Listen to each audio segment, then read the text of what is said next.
मैं अर्ज कर रहा था अल्लाह का खलील बेटे को छोड़ते वक्त, बेटे को छोड़ते वक्त, बेटे को छोड़ते वक्त अल्लाह के खलील रो दिए, रो दिए।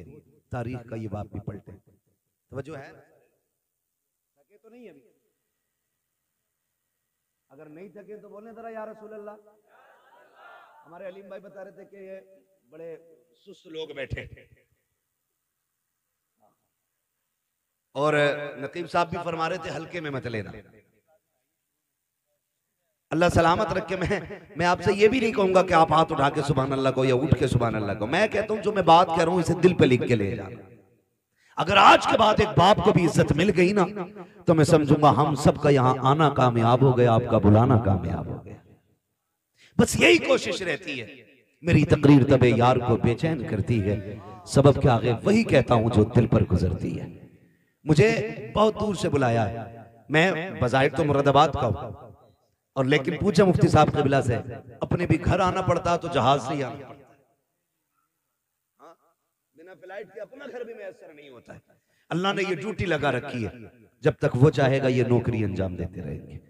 मगर आपसे इतनी गुजारिश है, इतनी मेहनत से हमारे इरफान भाई ने ये महफिल सजाई है, ये कोशिशें की हैं, आपके बैठने का इंतजाम किया है, सिर्फ इसलिए किया था कि हमारी बस्ती वालों तक दीन की कुछ बातें पहुंच जाए, दीन की कुछ बातें पहुंच जाएं। अल्लाह करे आज के बाद किसी बाप को इज्जत मिल जाए, कोई मां मुस्कुराने लग जाए, खुदा की कसम फिर समझ लेना इनका ये जो सारी कोशिशें करना है अल्लाह की बारगाह में मकबूल हो गया। अल्लाह के खलील तो छोड़ के आ गए, हजरत हाजरा ने बेटे को लिया, पलट के उसी जगह पे आई जहां छोड़ के गए थे। पहली शाम आई, जब शाम आई तो दरिंदे जानवर बाहर निकल के पहाड़ियों से आए, बाहर निकल के आए पहाड़ियों से और चीखने लगे। जब बोलने लगे, हजरत हाजरा की गोद में हजरत इस्माइल है, आपने ना एक खारदार लकड़ी तोड़ी दरख्त से, किसी पेड़ की कोई शाख तोड़ी और उसको आसमान में घुमाया। फिर आपने जानवरों को मुखातब करके कहा, खबरदार शर्म नहीं आती है? देख नहीं रहे हो किस पे भौंक रहे हो? मैं एक नबी की माँ हूं, एक नबी की बीवी हूं। मेरी गोद में जो लाल है कोई आम बेटा नहीं, मेरी गोद में रब का इस्माइल लेटा हुआ है, रब का इस्माइल लेटा हुआ है। कहा खबरदार भौंकने की जरूरत ना करना, हम पे भौंकने का मतलब है नबी की इज्जत पे भौंकना। अल्लाह इतना कहा, सारे जानवर पलट के चले गए, सारे चले गए। फिर वो पानी, वो खजूरें, वो सत्तू, वो क्या सब कुछ जो भी दिया था कब तक चलना, सारे ही खत्म हो गए। जो भी खाने पीने का सामान था खत्म हो गया। लेकिन माँ माँ होती है। फिर वो वक्त भी आया कि माँ के सीने का दूध भी खुश्क हो गया। फिर जब बेटे ने सूखी जबान होठों पे फेरी तो माँ से देखा ना गया। तारीख गवाह है, हज करने के लिए जाओ, हुक्म होता है सफा मरवा की सही करो। मालिक ये क्या है? कहा यहाँ मेरी हाजरा दौड़ी थी। फिर क्या करना है? कहा जब तक दौड़ेगा नहीं तेरा हज पूरा नहीं होना है, तुझे दौड़ना जरूरी है। मालिक क्यों दौड़ाया गया? कहा जब जब यहाँ आके तुम दौड़ोगे ना तो तुम्हें माँ और बेटे की मोहब्बत का एहसास हो जाएगा। एक माँ ने बेटे की मोहब्बत में कितने चक्कर लगाए हैं, 7 चक्कर लगाए। माँ तो माँ होती है। बेटे को लिटाया जमीन पे, आपने एक पत्थर इधर से रखा, एक इधर से रखा, एक पत्थर ऊपर से रखा, 3 पत्थरों से बेटे का थोड़ा सा धूप का साया किया। उसके बाद दौड़ लगाई है पानी की तलाश में। आप दौड़ करके पहाड़ के सिरे पे चढ़ी है, चारों तरफ देखा पानी नजर नहीं आया। फिर ख्याल आया मेरे बेटे को कोई जानवर न ले जाए। फिर पलट के वापस आई है, फिर बेटे की खुशकी देखी है, फिर दौड़ लगाई है। बाज मर्रिखीन ने यहां तक लिखा है कि 7वें चक्कर पे हजरत हाजरा गिर जाती है। अल्लाह अकबर जब गिरी है, इधर हजरत इस्माइल ने एड़ियां रगड़ी है। जब एड़ियां रगड़ी, रब ने फरमाया जिब्रील जी रब्बे जलील जल्दी कर दौड़ के जा करके मेरे इस्माइल की एड़ियों की जगह से चश्मा जारी कर दे। तारीख गवाह है, हजरत हाजरा ने खुद को संभाला और दौड़ करके आई। क्या देखती है? जहां बेटे के पैर लग रहे थे वहां से पानी का चश्मा जारी हो गया है, चश्मा जारी हो गया है। आज दुआ के लिए तुम मियाओं के चक्कर लगाते हो, खानकाहों में डूब जाते हो। जिससे दुआ लेनी थी तुमने उससे दुआ नहीं ली। अगर तकदीर बिगड़ लगी है, बरकत नहीं हो रही है, जाके माँ से दुआ ले ले। खुदा की कसम जिसकी कहीं नहीं सुनी जाती है उसकी माँ की चौखट को सुन ली जाती है। नारे तकबीर, नारे रिसालत मसलके आला हजरत मुफ्ती हम्माद रजा मुरादाबादी सवी अख्तर रामपुरी नारे तकबीर। मुफ्ती साहब फरमा रहे हैं भाई ये लोग सुन रहे हैं, तो मैं तो ये समझता हूं कि अगर दिल हुजूर से लग जाए तो फिर महफिलों से लोग उठा नहीं करते। वाह वाह वाह, बहुत। हाँ, और अगर महफिल में दिल लगने लग जाए तो समझें कि हुजूर की नजर करम हो गई है, हुजूर की नजर करम हो गई है, हुजूर आपकी तरफ नजर करम फरमा चुके हैं। बस मैं आपसे इतनी गुजारिश करूंगा, फरमाया गया या अय्युहल्लज़ीना आमनू उदखुलू फिस्सिल्मी काफ़ा, ए ईमान वालों पूरे पूरे इस्लाम में दाखिल हो जाओ, पूरे पूरे दाखिल हो जाओ। अल्लाह तौफीक दे, कुर्बानी आ रही है तो सारे लोग कोशिश करें, कुर्बानी करें, जिन पर वाजिब है करेंगे इंशाअल्लाह, जिन पर वाजिब है करेंगे इंशाअल्लाह। उम्मीद है जितने नौजवान बैठे हैं जो भी साहिब निसाब होंगे इंशाअल्लाह वो कुर्बानी जरूर करेंगे। हाँ, अल्लाह ताला हमें अपनी सच्ची मोहब्बत अता फरमाए। और थोड़ा सा ख्याल करें, एक पैगाम आखिर में चलते चलते मैं ये भी दे दूं, मेरे भाई कोशिश ये करनी है, कुर्बानी अक्सर और बेशतर हम लोगों के यहाँ होती है। होता क्या है कि हम अक्सर उनके घर गोश्त भेजते हैं जिनके घर से हमारे घर गोश्त आता है ना? उनके घर गोश्त भेजते हैं ज्यादातर जिनके घर से हमारे घर आता है, यानी जिनके घर से हमारे घर गोश्त नहीं आता उनके घर हम गोश्त नहीं भेजते। और बात बताऊं अगली, बुरा ना मानिएगा, मैंने पहले ही कहा था, वही कहता हूं जो दिल पर गुजरती है। अगर किसी बंदे ने एक बड़े का कुर्बानी की और एक बकरे की कुर्बानी की तो कमजोर लोगों में बड़े की बोटियां भेजी जाती हैं और बड़े लोगों में छोटे की बोटी भेजी जाती है। यही होता है ना? हाँ, कहेंगे भी नहीं हाँ, क्योंकि शर्म आती है। मैं तो ये नहीं कह रहा कि आप करते, लेकिन होता है कुछ जगह पे ऐसा। मैं आपसे ये कहूंगा यार, वो भाई अल्लाह तौफीक दे, तो पहली बात तो ये कि 4-4 बोटियां बांटने का रिवाज है, 8-8 बोटी बांट रहे हैं, कम से कम इतनी तो दो जो कम से कम एक वक्त का खाना हो जाए किसी के घर का। कुछ जगहों पे तो हजरत मसला ये है कि बकरीद के गोश्त से मुहर्रम का हलीम बनाते हैं। ये कंडीशन हमारी कौम की है। कुर्बानी के बाद ऐसा फ्रिज में पैक करते हैं कि मुहर्रम की 9 तारीख को ही निकलता। बड़े सनीचर लोग हैं भाई, डॉक्टर से पूछो तो गोश्त जितना बासी होता जाएगा ना उतनी बीमारियां उसमें बढ़ती चली जाती हैं, और दही जितना बासी होता जाएगा उतना मुफीद होता जाता है। कई बार तो खा खा के लोग बीमार हो जाते हैं। मैं तो कहता हूं कुर्बानी की बरकत है, वरना लोग मर जाएंगे इसे खा के। कितना वक्त रह जाता है कुर्बानी से मुहर्रम तक का? 1 महीना ना, 30 दिन कुछ थोड़ा थोड़ा निकाल के खाते रहते। अल्लाह पे भरोसा रखो यार, जो आज दे रहा है वही आपको कल भी देगा। बोलो देगा क्या नहीं? अच्छा, आपने देखा होगा कि ये जो परिंदे उड़ते हैं रोज सुबह सुबह, शाम को जब आते हैं कुछ बचा के लाते हैं या खाली खा के आ जाते हैं? क्या करके आते? बोल सकते हैं तो बोले जरा, अल्लाह ने जबान दी है तो। खा के आ जाते हैं ना, रख के तो नहीं लाते। अगले दिन फिर उड़ते हैं, फिर खा के आते हैं। और ताज्जुब की बात यह है कि भूखे जाते हैं और पेट भर के वापस आते हैं। इनका कोई खेत है, बिजनेस, मंडी? अच्छा, इतनी तपिश, इतनी गर्मी है अभी कि हर जगह पानी भी मैसर नहीं है। आदमी को 24 घंटे पानी ना मिले पागल हो जाए। जंगलों में पानी नहीं, लेकिन परिंदे फिर भी जिंदा हैं। फिर वो जिंदा कैसे? पानी कौन देता है? अल्लाह देता है ना। वो रोज खा के उड़ के आ जाते हैं, छोड़ के नहीं आते, क्योंकि उनका भरोसा ये है कि हमें रब देने वाला है। क्या बात है, बहुत अच्छा है।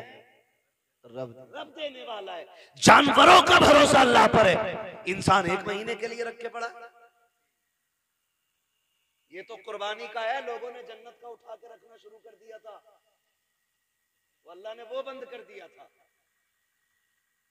आपको अल्लाह ने अगर दिया है तो फ्रिज में ना भर, कितने ऐसे लोग आज भी हमारे मुआशरे में हैं जिन्हें साल साल भर गोश्त खाने तक की तौफीक नहीं होती।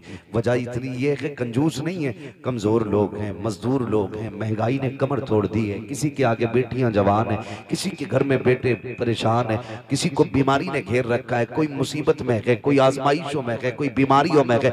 इस वजह से कितने लोग गोश्त नहीं खा पाते हैं। अल्लाह ने तुझे तौफीक दी है। ओ यार, अगर तूने बकरे की कुर्बानी की है, अमीर तो 8वें दिन 10वें दिन बकरा खा ही लेता है, कभी उस गरीब के घर भी बकरे का गोश्त भेज दिया करो। जिसके बच्चे बाप से कहते हैं बकरे का गोश्त हमने नहीं खाया है, कभी हमको भी बकरे का गोश्त खिलाया जाए। कई बार मजदूर गरीब मंडी गया है, कई बार दुकान जाकर के लौट आया है, का बेटे गया तो था 700-800 का रेट था, इतनी तो तेरे बाप की मजदूरी भी नहीं है, जितने का गोश्त था ये सोच करके बाप लौट आता है। तुम्हें रब ने अगर तौफीक दी है, अगर तुमने छोटे की कुर्बानी की है अल्लाह की रजा के लिए, कभी उन गरीबों के घर दे दो जिनके यहाँ कभी गोश्त नहीं गया है। खुदा की कसम खा के कहता हूँ, तूने 4 बोटी अगर अमीर के लिए दी है, चर्चों के लिए दी है, ताल्लुकात के लिए दी है, सिर्फ वावा के लिए दी है, तो ये 4 दिन के लिए है, खत्म हो जाएगा। अगर तूने वही बोटियां किसी गरीब की दिलजोई के लिए दी है, खुदा की कसम मर के कयामत में आना, अल्लाह तुझे इज्जतों के ताज अता फरमा। भाई वाह वाह वाह, जिंदाबाद जिंदाबाद, बहुत खूब। गोश्त उन्हें दे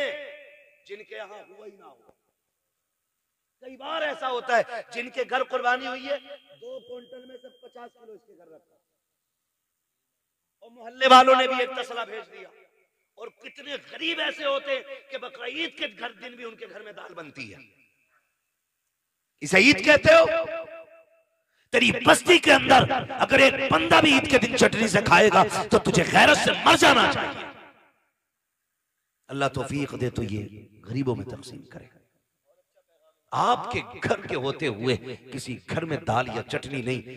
आज ये रब की दावत का दिन है, रब की दावत का दिन है। हर घर में गोश्त की खुशबू आनी चाहिए, हर घर में तकसीम करें।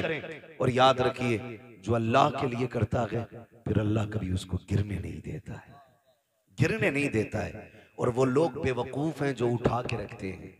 जब बर्तन खाली होता तभी नया भरा जाता है, जब पहले से भरा होता तो फिर उसमें जगह ही नहीं होती, वो भरेगा कहां से? आप खाली करते रहो, मेरा रब तुम्हारे बर्तनों को भरता रहेगा। जो खर्च करना नहीं जानते उन्हें कमाइयों का भी तरीका नहीं आता है। कमाई का भी तरीका उन्हीं को आता है जो खर्च करना जानते हैं। आप अपनी कमाई में गरीबों का हिस्सा रखें।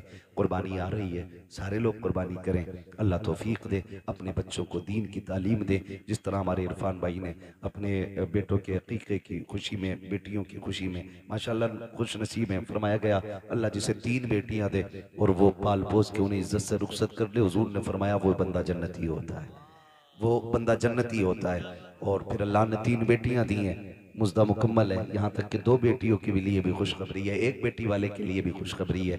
लेकिन सबसे पहले 3 का तज़किरा आया था। अल्लाह ने 3 बेटियां दी हैं, 1 बेटा दिया है। अल्लाह आपको भी बेटी बेटा देना। तो मैं तो ये कहता हूँ कि बेटी पे भी उतनी खुशी किया करो जितने बेटे की पैदाइश पे खुशी करते हो।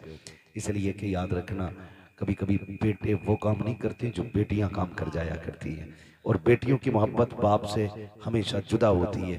बेटी के प्यार को बेटों का प्यार नहीं लगा करता है। आप भी जानते होंगे, आपसे जितनी मोहब्बत आपकी बेटी करती है उतना आपका बेटा नहीं करता होगा। इसलिए कि बेटियां तड़प जाती हैं बाप के बगैर, पूरी जिंदगी वो सिर्फ बाप के चेहरे की मोहताज रहती हैं। और फिर अल्लाह ने बेटी की मोहब्बत भी बाप के दिल में कैसी डाली है। मेरे नबी ने खातून जन्नत को सीने से लगा के कहा था, मेरी फातिमा मेरे जिगर का टुकड़ा है। जिस दिन मेरे नबी ने कहा मेरी फातिमा मेरे जिगर का टुकड़ा है, उस दिन से आप जाकर के मंडी में देखो, सफेद बालों वाला रक्षा चला रहा होगा, कमर झुकी है लेकिन मजदूरी कर रहा होगा। क्या बात है चाचा, क्यों मजदूरी कर रहे हो? कहा बेटी को रुखसत करना है। ये बाप तो कत्ल कर देता था, ये बाप तो दफन कर देता था इस बेटी को। आज इस बेटे बाप के दिल में बेटी का प्यार कितना आ गया है। खुदा की कसम बुढ़ापे में मजदूरी कर रहा है ताकि बेटी को इज्जत से रुखसत कर सके। और जब घर आता है ना तो सारी थकन बेटी का चेहरा देख के उतर जाया करती है। ये प्यार अल्लाह ने बेटियों का दिल में जिंदा रखा है, ये कायम किया है। जब बेटी शुरू शुरू में पैदा होती है तो बाप को बोझ लगती है, जैसे जैसे दिन बढ़ते जाते हैं वैसी वैसी बेटी की मोहब्बत के दिल में चिराग रोशन होते चले जाते हैं। फिर यही बेटी जब रुखसत होती है तो बाप किसी की मैयत पे इतना नहीं रोता जितना बेटी की रुखसती पर रोया करता है। ये प्यार किसने पैदा किया है? ये रब ने पैदा किया है। अल्लाह बेटा दे तब भी खुशी मनाओ, बेटी दे तब भी खुशी मनाओ, इसलिए कि बेटा नेमत होता है, बेटियां खुदा की रहमत हुआ करती है। नेमत का हिसाब दोगे, रहमत का हिसाब नहीं होगा। और फरमाया गया कि बेटियां बाप के लिए जहन्नम की और बाप के दरमियान दीवार होती है। जिनको बेटियां रब ने दी है, सिर्फ बेटी नहीं दी गई है बल्कि उसे जन्नत का परवाना दे दिया गया। अल्लाह हमें बेटियों की इज्जत करने की तौफीक अता फरमाए, बेटियों से प्यार करने की तौफीक अता फरमाए। हम अपने बेटे बेटियों की खुशी में इसी तरह की महफिलें आबाद करते रहे। बस जो हुए अगलात उनको माफ फरमाए रब्बे कायनात। जिंदगी ने दिया साथ, फिर होगी मुलाकात, चमन रहा फूल खिलेंगे, जिंदगी रही फिर मिलेंगे। मुसाफिर हम भी, मुसाफिर हो तुम भी, किसी मोड़ पर फिर मुलाकात होगी। फकीरान आए सदा कर चले, सदा खुश रहो ये दुआ कर चले। सारे लोग कलमा शरीफ पढ़ लीजिए, ला इलाहा इल्लल्लाहु मुहम्मद रसूलुल्लाह। मेरी सारी बातें याद रखेंगे, माँ बाप की इज्जत करेंगे इंशाल्लाह। सारे बोले इंशाल्लाह और जोर से। अपनी जिंदगी में अपने बाप को दुख नहीं होने देना है। कोई हमारे बाप को इज्जत दे ना दे, हम अपने बाप को इज्जत देंगे। दुनिया कितना भी नीचा समझे, लेकिन हम अपने बाप को यह एहसास दिलाएंगे कि हम अपने बाप को एक बादशाह से ज्यादा इज्जत देते हैं।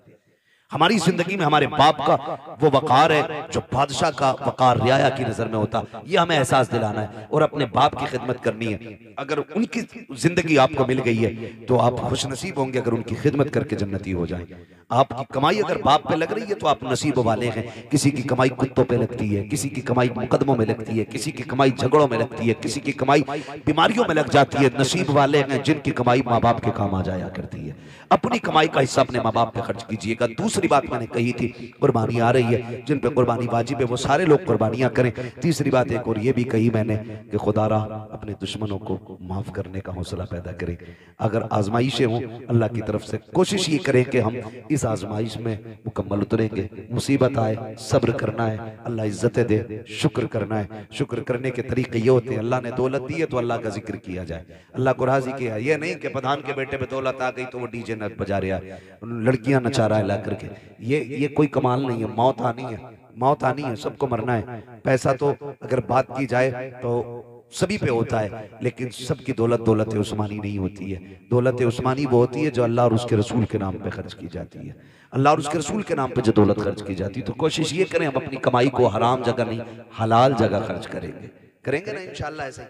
सारे नौजवान वादा करते हैं इंशाल्लाह माँ बाप की इज्जत करेंगे, रिश्तों का ख्याल करेंगे।